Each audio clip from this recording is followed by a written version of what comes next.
Well, my people, it is wonderful being with you again. This is Serious Matters on ONIF TV. My name is Olukunle Abraham, and please do share our videos with others, like our videos, and please drop a comment, make them simple and civil. The presidential candidate of the Labour Party, Peter Obi, has taken his campaign to another level by promising and trying to concretize his promise to his teaming supporters, saying, "I would rather die than fail my supporters." Thank you very much once again for joining us. It is Serious Matters on ONIF TV. And well, I think the only thing Peter Obi has not done is to swear, but then the presidential candidate of the Labour Party, Peter Obi, on Monday in Lagos said he would rather die than fail his supporters. Obi said it is while speaking on the support from his supporters, adding that he didn't even know many of them, but he said, "I vow not to disappoint them," even though he doesn't know many of us. He said, "I'm determined not to fail them. I would rather die than fail them. I'm going to serve them,"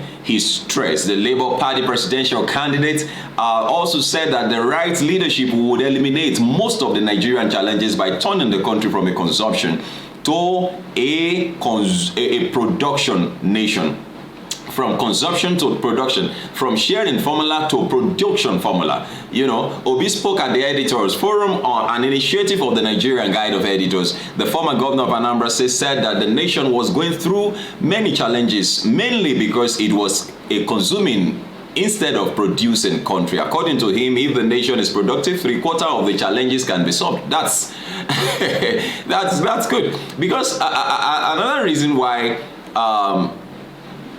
one will want to believe, one would believe, what this man is saying is one, once you are not productive and you are just consuming, you are heading for poverty. You are heading for famine. That's what it means. Now remember, in Genesis, I think Genesis 39, when Joseph was invited by the king, that he had a dream. This. For some of you are very familiar with that dream. And Joseph said, "Look, sir, there is no need for us to call a clairvoyant on this particular matter. It's simple. There are days ahead that are going to call for, needs. And of course, there are going to be famine days ahead. But now, there's going to be plenty. And so in the time of production, keep some." That's wisdom. So that in the days when there will be nothing, then there will be something to eat. Now we should be in surplus if we have engaged our productivity. Now I saw in the news some minutes ago about 600 and something, a huge number of clinical staffs that have resigned within this year, have resigned and have relocated. Nigeria is fast becoming a ghost town. Say for those of us who do not have the opportunity or the privilege. In any case, we are not saying that we are not even planning on leaving, because we want to see to it that this country works. This country must work. It has all it takes to work, and it will work.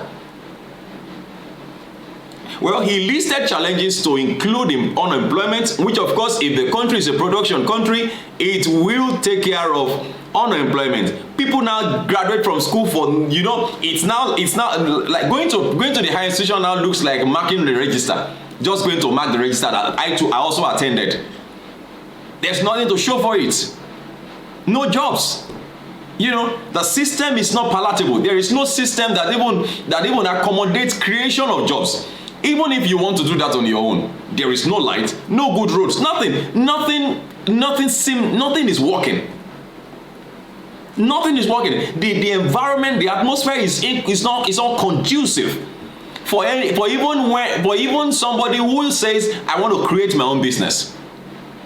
Somebody says there is money everywhere in Nigeria. Even on the roads in Nigeria, you can pick money. And that is true. Opportunities are bound. But does the circumstance around the country, does the atmosphere accommodate creation or turning such opportunities into wealth?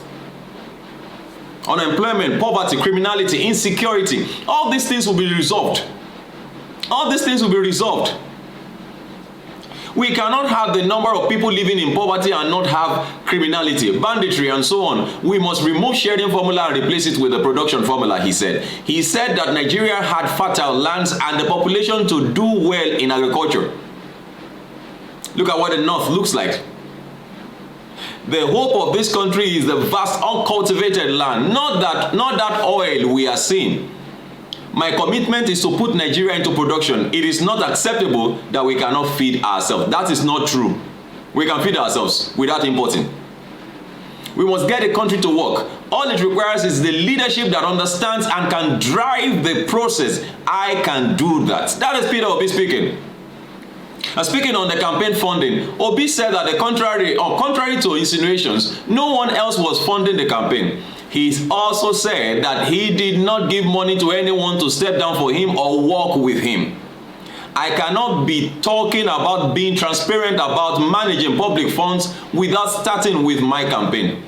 And so I do not pay people to work with me. Nobody will say he is funding Peter Obi's campaign. I am funding it myself. All those things happening everywhere are just the people that people believe in our cause and give whatever it is from their little resources. I'm encouraged and I assure them that they are doing it for the right cause and I will never disappoint them. Well, that is coming from Peter Obi. He said on Nigeria's debt profile, Obi said that there was nothing wrong with borrowing. There was nothing wrong with borrowing. Every nation borrows. Individual businesses borrow all over the world. What is important is what we use the borrowed money to do. If you borrow money for consumption, that is where we have a problem. If you borrow money for production, then there is a prospect.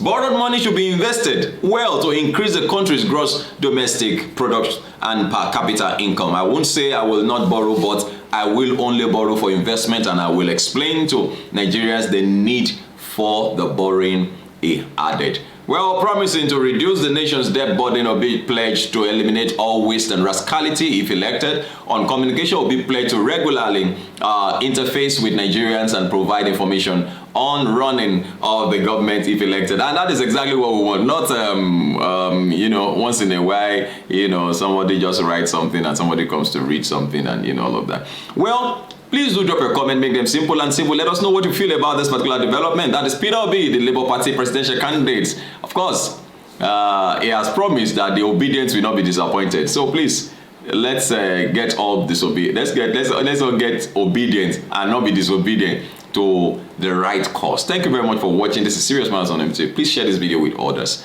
Thank you very much. And drop a comment, make them simple and simple. Bye-bye.